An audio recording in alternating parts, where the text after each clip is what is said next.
So today's ceremony, purpose of making merit. We'll try to explain a little bit about what is merit concept. When the Bhikkhu eats, we say pumbere. In Burmese, pumbere give merit. Yeah? You don't say sare. Lay people sare, Bhikkhu pumbere. They give merit.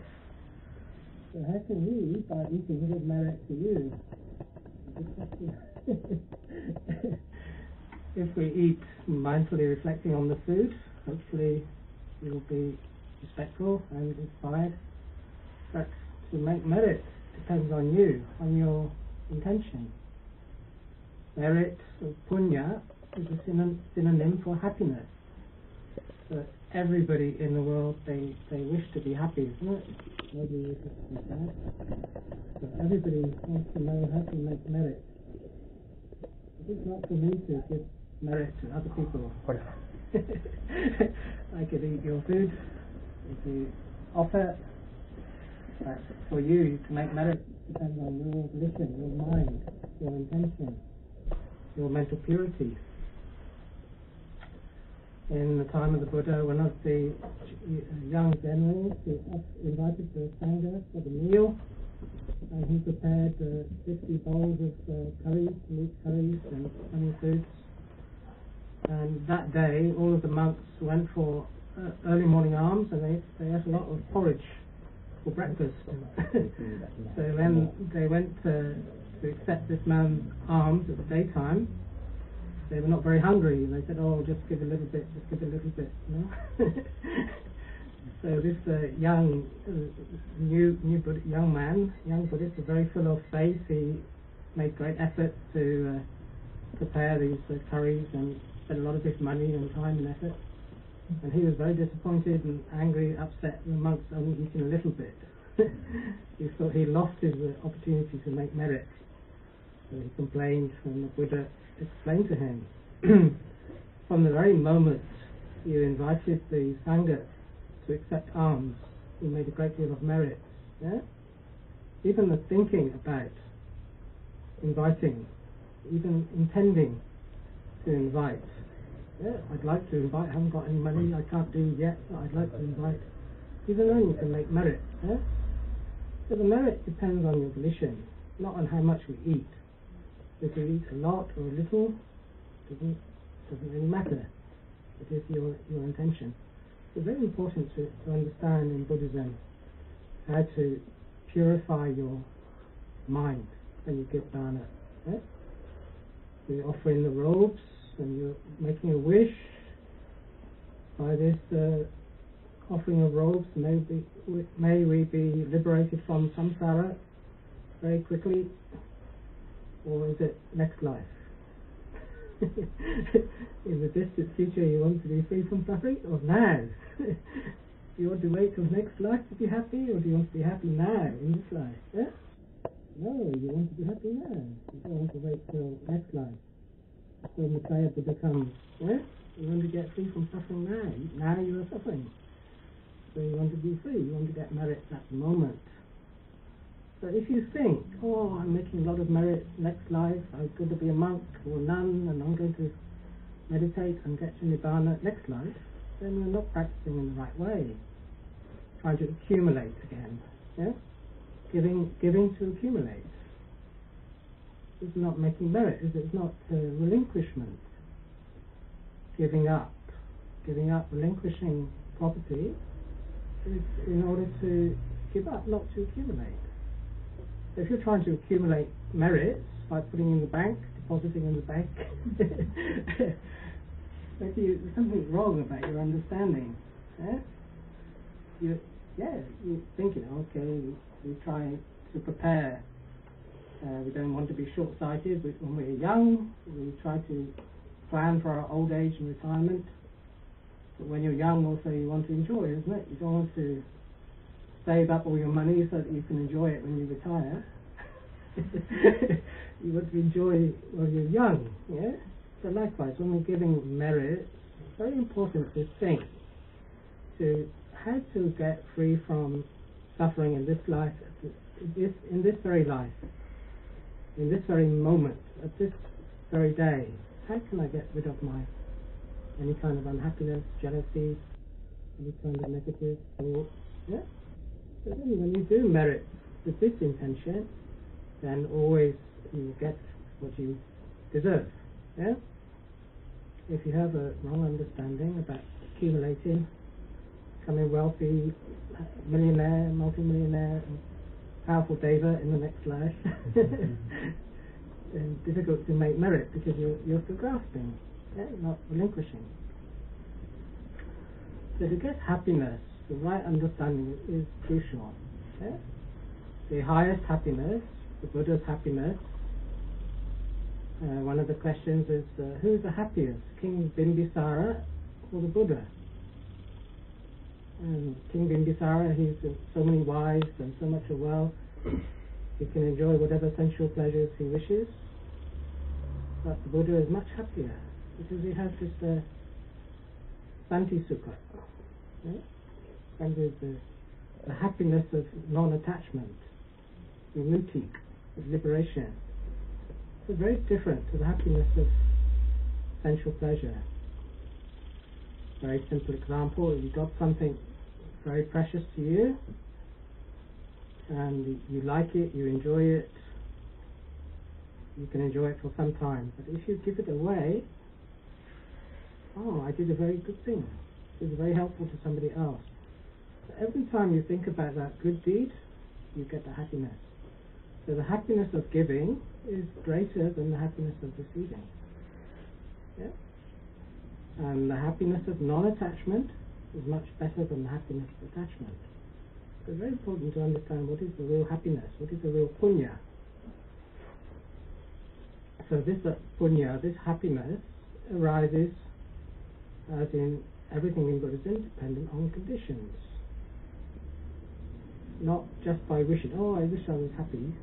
No, it doesn't arise like that. It arises dependent on causes and conditions.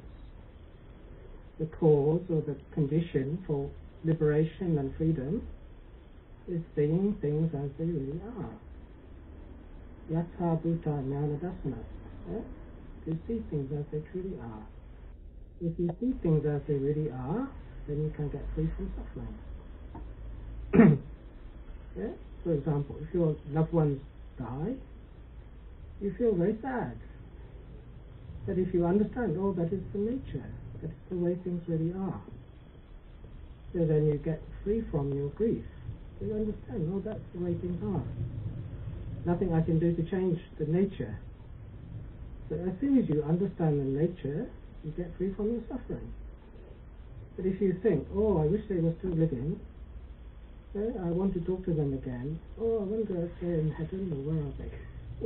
You're thinking about them, and you're longing to meet with them and talk with them. You can't get free from suffering, you're always grieving. Yeah?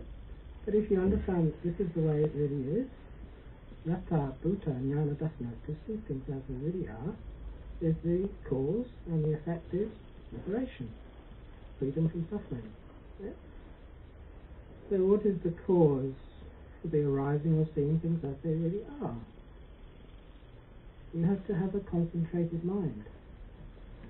Yeah? Concentration is the cause, and seeing things as they really are is the effect.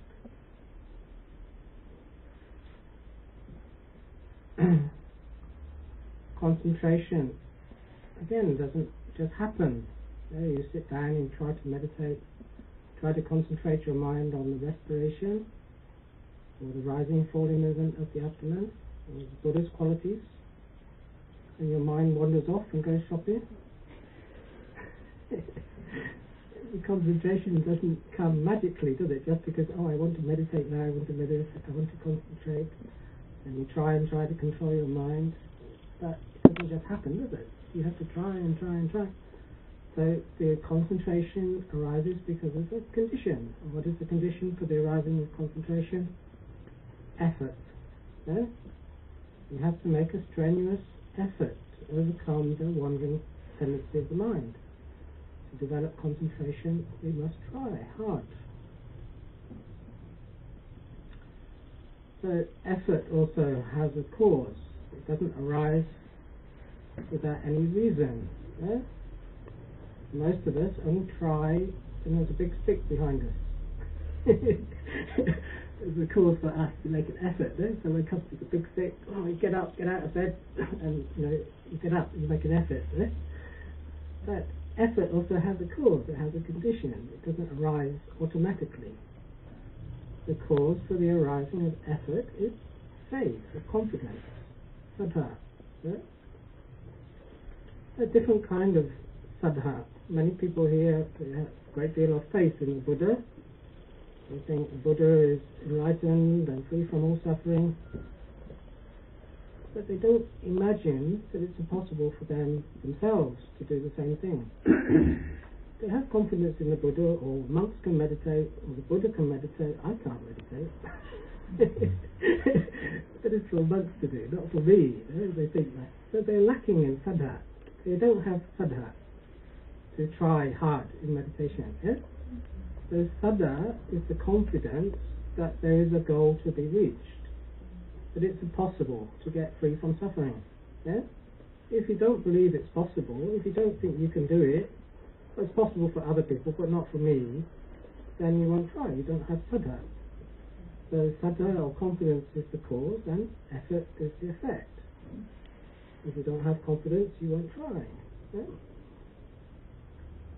Oh, it's very, very difficult. Oh, no, I can't do it. It's too hard. It means you're lacking in confidence. Confidence, or saddha, also has a cause. It doesn't arise without any cause. Yeah? What is the cause for the rising of confidence? Suffering. If you see suffering, if you understand the truth about suffering, then you want to get free from it. Yeah? If you don't understand the truth of suffering, you don't want to get free from it. If you think everything is happy, everything is hunky-dory, everything is just fine as it is, you think you're happy, you think your life is going along great, and it's always going to be like that, you don't need to worry, then you don't see suffering, you see only happiness. Yeah? But if you reflect a little bit deeper, maybe you realize that your happiness is not very reliable. It's changeable, it's unstable, it's oppressive. In order to maintain your happiness, you have to keep working, isn't it?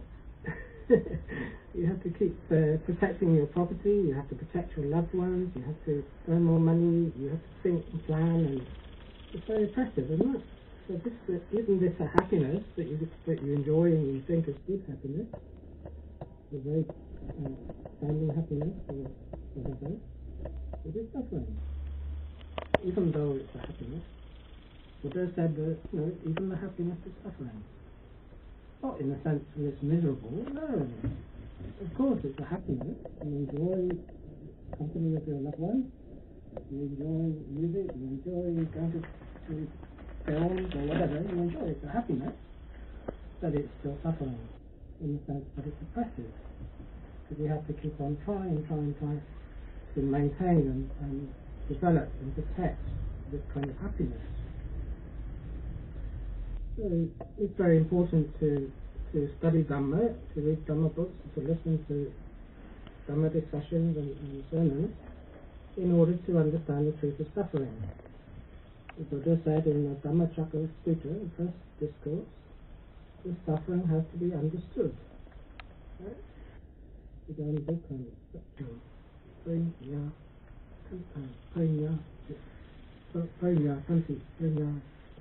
Should be properly understood, fully understood. Yeah? The truth of suffering.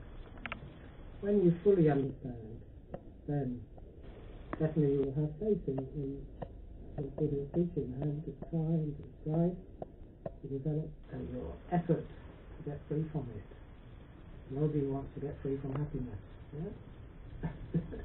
You only want to get free from suffering. If you think there's a happiness, you'll never try to get free from it. Yeah? So first of all, you have to have this right understanding. This is a very difficult thing. You know? One of the relatives of Queen Marika, his grandfather, 2 young grandchildren. And Queen Malika told him what she learnt in the monastery. The Buddha said, from affection arises grief. From affection arises fear. One who is free from affection is free from grief, so how could fear or anxiety arise? Yes? One of the Dhamma Padavas, Queen Malika, she was always very pious Buddhist, a very intelligent Buddhist. She was always going to the monastery. And she told her relative about this Buddhist teaching she heard. And the grandfather was very affectionate to the children. And when he heard this, he thought, no, Buddha must be wrong. Yes, because affection makes me very happy. I love my grandchildren. Buddha's got it wrong. He thought. Yes? And then after a couple of weeks, the grandchildren died. Then he understood, that's what Buddha meant. From affection arises grief. From affection arises anxiety or fear. If you have no affection, you are free from anxiety and fear. So this is difficult to understand, isn't it? It goes against the flow of desire. It goes against the courage. You think of joy, affection, love. These are very good things, very desirable things. And they give pleasure, they give happiness, but it's not sure, it's not stable. Right? So you have to really understand it deeply, try to go beyond this, and then when you realize this universal truth, even though you are happy now, even though you enjoy your family life, you're thinking, this is not sure, it's not stable, it's not reliable. Therefore I must try to find that happiness which is not dependent on conditions. The spiritual happiness, the Nibbana or the Santi-Sukha, or the happiness of non-attachment, you try and strive to find that kind of happiness which the Buddha was talking about. Because the Nibbana is not dependent on conditions, then it's not unreliable, it's not unstable, it's permanent. Sure, it's a pure happiness. Right? So if we think in the right way, we're striving for that kind of happiness which is not dependent on conditions.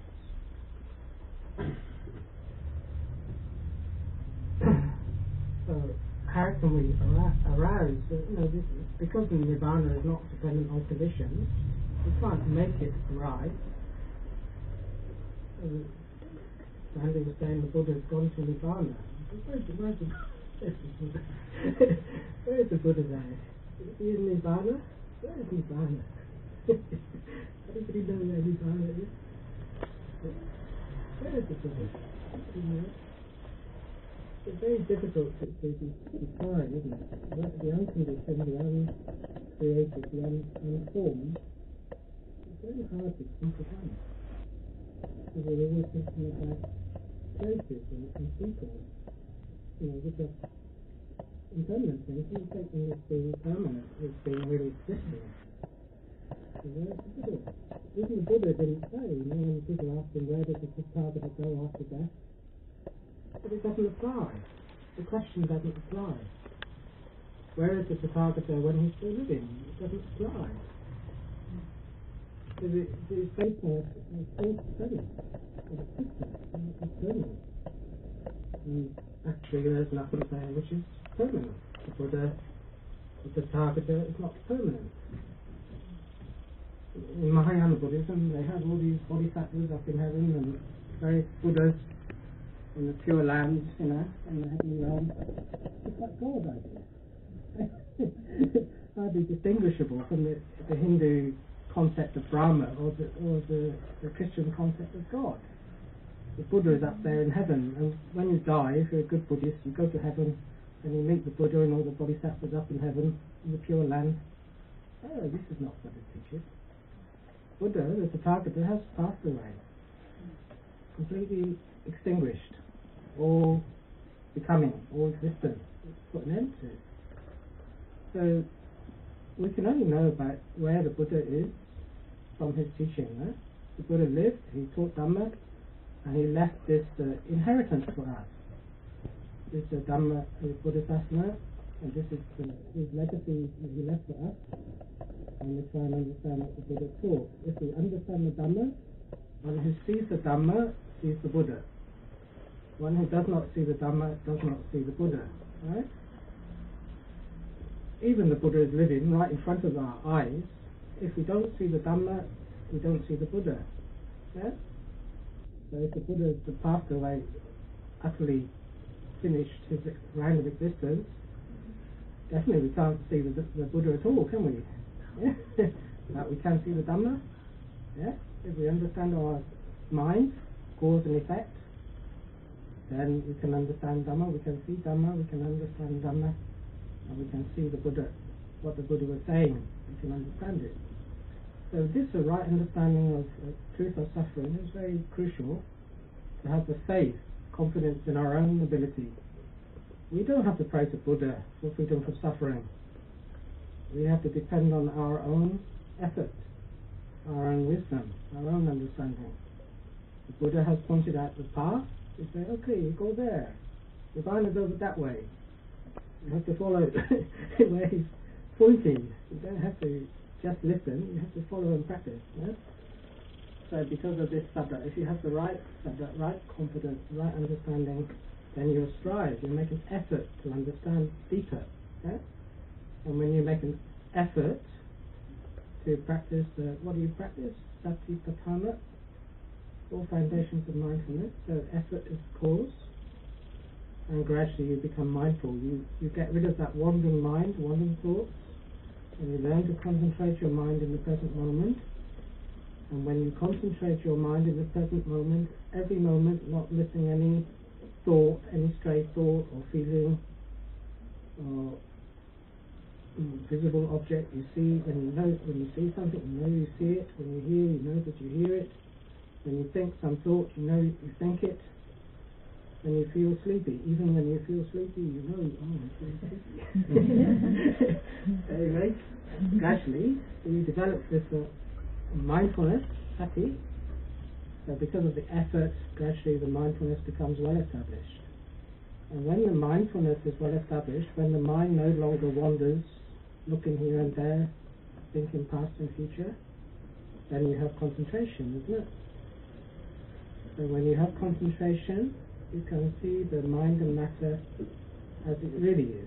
It is not self, it is not permanent, it is not happiness, it is suffering, it's oppressive. It doesn't mean it's always miserable.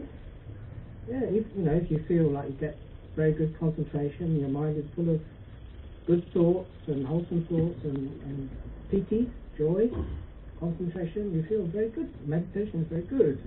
It's not miserable, but it's still suffering because it's oppressive. Yeah, you have to keep on striving to maintain that concentration. So when you rightly understand the mind and matter in its true nature, yatha bhuta jnana dasana, you see things as they really are, then you can gain freedom and liberation. Yeah? So like this, everything depends on causes and conditions. Nothing to pray for, yeah? Nothing to wait for. Here and now we have to practice, here and now we have to try to understand, and here and now we have to relinquish the causes which are making us unhappy. The grasping, the attachment, yeah? The jealousy, the selfishness. Yeah? Relinquish those, give up those things, and the pure mind always will be happy. Okay, so now I start in Vedic. I gave you some teaching. I hope so you made some merit by listening, understanding, and try and practice also. Yeah? Thank you. Thank you very much.